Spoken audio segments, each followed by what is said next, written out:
ఎంతమంది దేవతలు రోజు వచ్చి అక్కడ అటెండెన్స్ వేయించుకుంటారు, ఎంతమంది మహర్షులు అక్కడ వేదశాస్త్ర పారంగతులై స్వామివారి స్తోత్రాలు చేస్తారు, అన్నీ పుస్తకృతుడు చెప్పేవాడు. నేను ఒక రోజున ఈ వెంకటేశ్వర గారి కథా ప్రవచనాలు చెప్తూ ఉంటే పెద్ద అడవిడి బయలుదేరింది.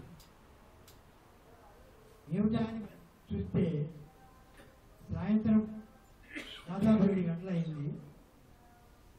స్వామివారు వస్తున్నారు. చంద్రశేఖర సరస్వతి స్వామివారు కంచి కామకోటి పీఠాధిపతి వస్తున్నారు. ఆయన ఎప్పుడూ కూడా వాహనం ఎక్కేవాడు కాదు, నడిచే అలా నడిచే వచ్చేవారు ఆయన. ఆ వయోవృద్ధుడు ఆయన నడిచి వస్తూ వస్తూ వస్తూ ఆ ఆలయం ముందే ఒక కోనేరు ఉంది. ఆ కోనేరు ఇప్పుడు చెప్పాలి అంటే మీరు చాలా అసహించుకుంటారు. ఆ కోనేరు గట్టు మీద అంతా కూడా మున్సిపాలిటీ కట్టస్ పెంట కుప్పలు నానా ప్రశ్నగా ఉంది. అది కదిరి ఆలయం యొక్క కోనేరు. వస్తున్న ఆయన నేను అక్కడే ఒక పెద్ద స్టేజ్ వేశారు, కథా ప్రవచనం చెప్తున్నాను. పక్కన ఆపేయమన్నారు. స్వామి వస్తున్నారు, మీరు ఆగండి. స్వామిలో అందరూ గదిలే స్వామిని చూస్తున్నారు. ఆ స్వామి వస్తూ వస్తూ ఆ నానా మురికిగా ఉంది ఆ కోనేరు. ఆ కోనేరులో దిగిపోయారు స్వామి. ఒక 2 పెట్రోమాక్స్ లైట్లు కూడా పట్టుకొచ్చారు. స్వామి అందరికి స్నానం చేస్తున్నాడు. చూడటానికే వినడానికే చాలా యావగింపుగా ఉంది. ఏమిటి అంత మహానుభావుడు అక్కడ స్నానం చేశాడు ఏమిటి అని స్నానం చేసి బయటకు వచ్చి ఆయన మంత్రోలకం చల్లుకొని నీళ్ళు పోయమన్నారు. పోశారు. అప్పుడు చెప్పారు, ఆ స్వామి ఎటువంటి స్వామి అనుకున్నాం? ప్రహ్లాదుడు తన్ని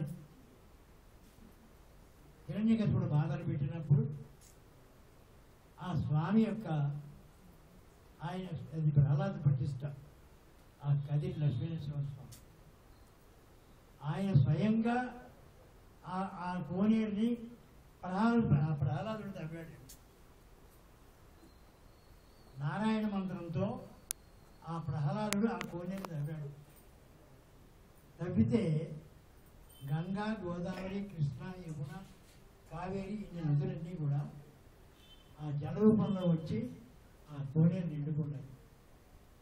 అప్పుడు అమ్మవారి నేను కూర్చొని స్టేజ్ మీదకి ఎక్కి నా పక్కన కూర్చొని ఆ కోనేరు యొక్క విశేషం చెప్పాడు. ఆయన ఆరగించి కూర్చున్నాడు అల్లవాడే లక్ష్మీనారసింహుడు. ఈ లక్ష్మీనారసింహ క్షేత్రం ఏమిటనుకుంటున్నాడు మీరు? ఆ కోనేరు అలా మీ ఇష్టం వచ్చినట్టు దాన్ని అసహ్యకరంగా తయారు చేశారు. చెప్పుకోవడానికే చాలా బాధగా ఉంది. ఇలా ప్రహ్లాదుడు ఆయన స్తోత్రం చేసుకోవడానికి కట్టినటువంటి ఆలయం ఇది. ఆ తవ్వాడు ఆయన నారాయణ మంత్రంతో. ఆయన శ్రమదానం చేసి ఆ కోనేరు తవ్వాడు. అక్కడ స్నానం చేస్తే అంతకన్నా మహాపుణ్యం లేదు.